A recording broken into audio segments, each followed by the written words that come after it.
შვილებთან ურთიერთობა თამაშით იწყება. მერე თამაში ფორმებს იცვლის. ჩნდება ახალი ჰობები, საერთო თავგადასავლები, პირველი აღმოჩენები.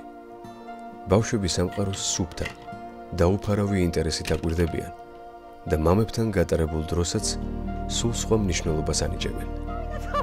თეგეტაში მათი აღქმის გამორკვევა კომპანიაში დასაქმებულ მამებთან და მათ შვილებთან ერთად ვწადეთ. ბავშვებს საინტერესო დავალება მათი საყვარელი ფორმით მივეცით. ესეთი თხოვნა მაქვს თქვენთან, რომ ვისაც სურს ფლომასტერებით, ვისაც სურს ფანქრებიც არის აქ, დახატოთ, როდესაც მამა სახლშია, ძირითადად რას აკეთებს, სად არის, სახლის რომელ კუთხეში და რას აკეთებს. ხატვაც თითქოს თამაშის ნაწილია, მაგრამ რეალურად ბავშვების გულწრფელ ემოციას ასახავს. ფერადი ფანქრებით ზოგჯერ იმაზე მეც ამბობენ, ვიდრე სიტყვებით გადმოიცემა. ცნობის მოყვარეობით შემეცნებული სამყარო ფურცლებზე გადმოაქვთ. მათ ნამუშევრებშიც ყველაფერი თითქოს ისე იყო, როგორიც ჩვენი ყოველდღიურობაა. შენ ხარ პირველი ანა მე მგონი. აიცა კარგად. აი. ძალიან კარგია. რა არის აქ, რა ხარატია? მამა, რას აკეთებს მამა? ტელეფონს უყურებს, იცი რას უყურებს ტელეფონში? და ძალიან ლამაზი ნახატია.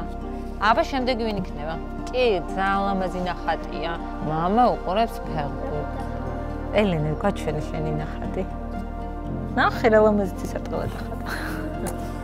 მადლობა. აბა გაჩვენე. ტელეფონი აქვს ხელში. თან ტელევიზორს. ორივეს ერთად უყურებს? რას აკეთებს? რა ხდება ამ ნახატზე? YouTube-ს აკეთებს. კიდევ ერთი ნახატი რო დავხატოთ. რა არის ის, რასაც მამიკოსთან ერთად აკეთებთ ხოლმე და თან გიყვართ, რომ მაგას აკეთებთ.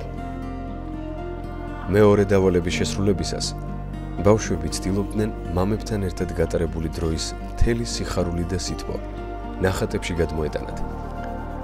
მათთვის ყველაზე სანუკვარ მოგონებას ფერებით აცოცხლებდნენ. ბავშვებისთვის სამყარო უსასრულო თავგადასავალია და მეგზურებსაც სიფრთხილით ირჩევენ. გაგვიმართლა, რომ ჩვენც მათი ჯადოსნური ამბების ნაწილი ვართ. იქნებ გმირებიც, ვინ იცის? რამდენ რამეს ვასწავლით შვილებს, მაგრამ მთავარს მაინც თვითონ გვასწავლიან. ყველაზე ჩვეულებრივიც კი შეიძლება არაჩვეულებრივად იქცეს, თუ ამას ერთად ვაკეთებთ. და რაც ყველაზე კარგია, ეს შეიძლება ყოველ დღე მოხდეს.